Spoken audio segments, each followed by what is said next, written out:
insubstantial. Take a look at an atom. We think of it as a kind of hard ball.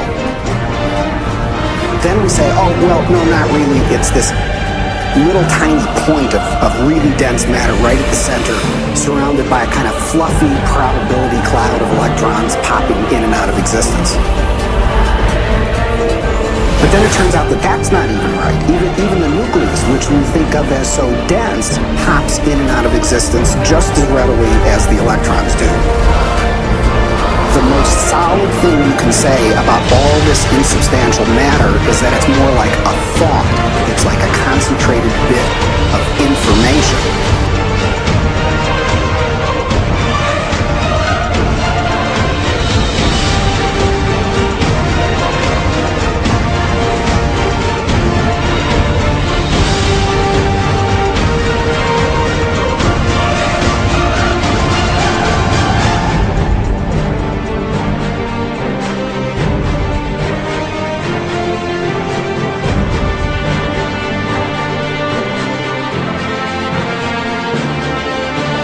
Every generation the world is flat, the world is round, etc. There are hundreds of hidden assumptions, things we take for granted that may or may not be true. Of course, in the vast majority of cases, historically, these things aren't true. So presumably, much about what we take for granted about the world simply isn't true. But we're locked into these precepts without even knowing it. That's a paradox.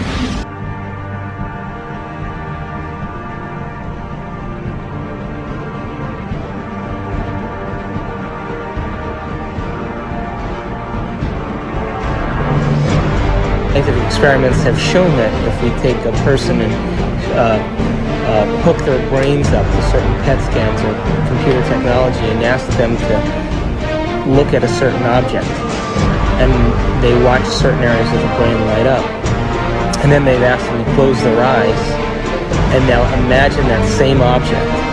And when they imagine that same object, it produced the same areas of the brain to light up as if they were actually visually looking at it. So it caused scientists to back up and ask this question. So who sees then? Does the brain see? Or do the eyes see? And what is reality? Is reality what we're seeing with our brain? Or is reality what we're seeing with our eyes? And the truth is that the brain does not know the difference between what it sees in its environment and what it remembers, because the same specific neural nets are firing.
Bem-aventurados os puros de coração,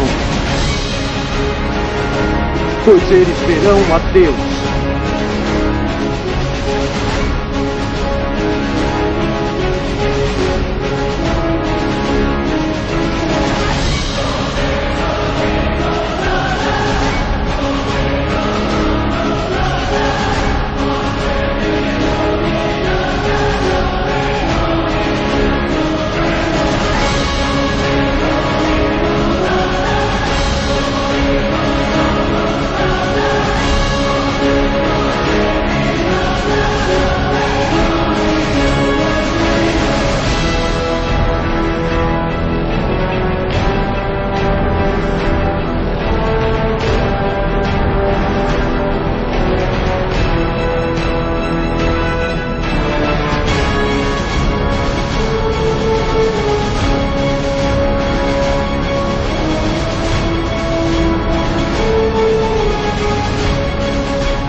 thought it to be. To the scientist, matter has always been thought of as sort of the ultimate in that which is static and predictable. Within all the atoms and molecules, all the space within them, the particles take up an insignificant amount of the volume of an atom or molecule, the fundamental particles. The rest of it is vacuum. What seems to happen is that particles appear and disappear all the time. So where do they go when they're not here?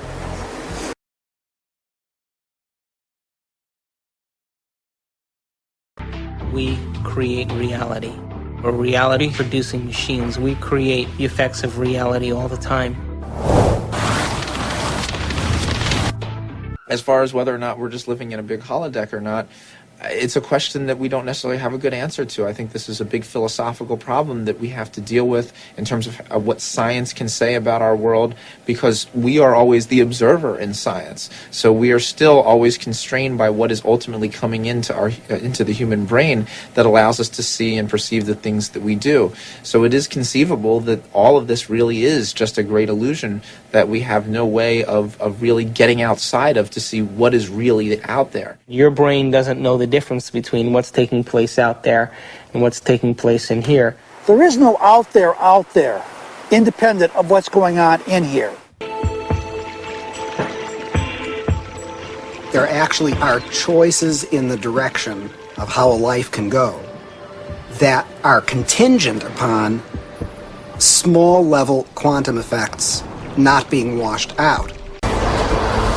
What makes up things are not more things, but what makes up things are ideas, concepts, information.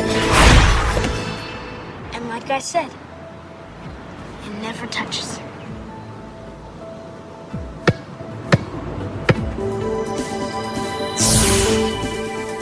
Those electrons build up a charge and push the other electrons away before they touch.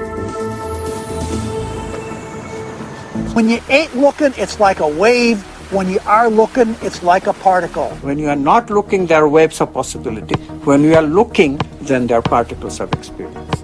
A particle, which we think of as a solid thing, really exists in a so-called superposition, a spread out wave of possible locations. And it's in all of those at once. The instant you check on it, it snaps into just one of those possible positions.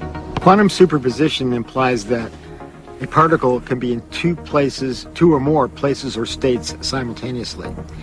And this is a very bizarre concept and one of the hallmarks of the quantum world. How can a system or an object be in two or more states at the same time? It's very easy. Instead of thinking of things as things, we all have a habit of thinking that everything around us is already a thing, existing without my input, without my choice. You have to banish that kind of thinking. Instead, you really have to recognize that even the material world around us, the chairs, the tables, the rooms, the carpet, camera included, all of these are nothing but possible movements of consciousness. And I'm choosing moment to moment out of those movements to bring my actual experience into manifestation. This is the only radical thinking that you need to do. But it is so radical, it's so difficult, because our tendency is that the world is already out there, independent of my experience. It is not. Quantum physics has been so clear about it. Heisenberg himself, co-discoverer of quantum physics, said atoms are not things. They are only tendencies. So instead of thinking of things, you have to think of possibilities. Have you ever thought about what thoughts are made of?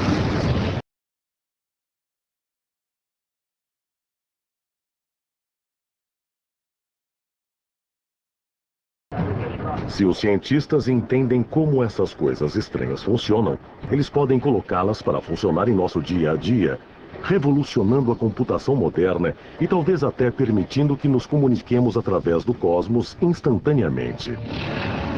A chave para concretizar esses milagres é um processo chamado entrelaçamento quântico. E os cientistas já estão direcionando essa incrível descoberta para propósitos civis e militares. Na física quântica, o que acontece a um objeto aqui pode instantaneamente afetar um objeto ali.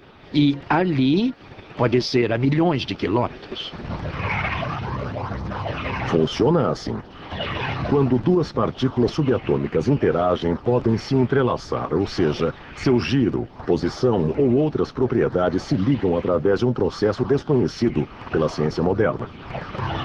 Se você medir uma das partículas, isso instantaneamente determinará o comportamento da outra partícula. E quando você faz o experimento, você descobre que, de fato, o estado quântico da outra partícula é exatamente determinado depois que você mediu o estado quântico da partícula parceira. Isso significa que se um cientista observa uma partícula entrelaçada e a força a girar no sentido horário, a outra partícula entrelaçada começará imediatamente a girar na direção oposta. Isso parece intrigante, mas não é tão espantoso quando consideramos que as duas partículas entrelaçadas podem estar separadas por bilhões de anos-luz. Mas assim mesmo, no momento em que observamos uma partícula girar, ditamos o giro da outra partícula. É estranho, porque pode sugerir que a informação viajou instantaneamente, mais rápido que a velocidade da luz de uma partícula para outra.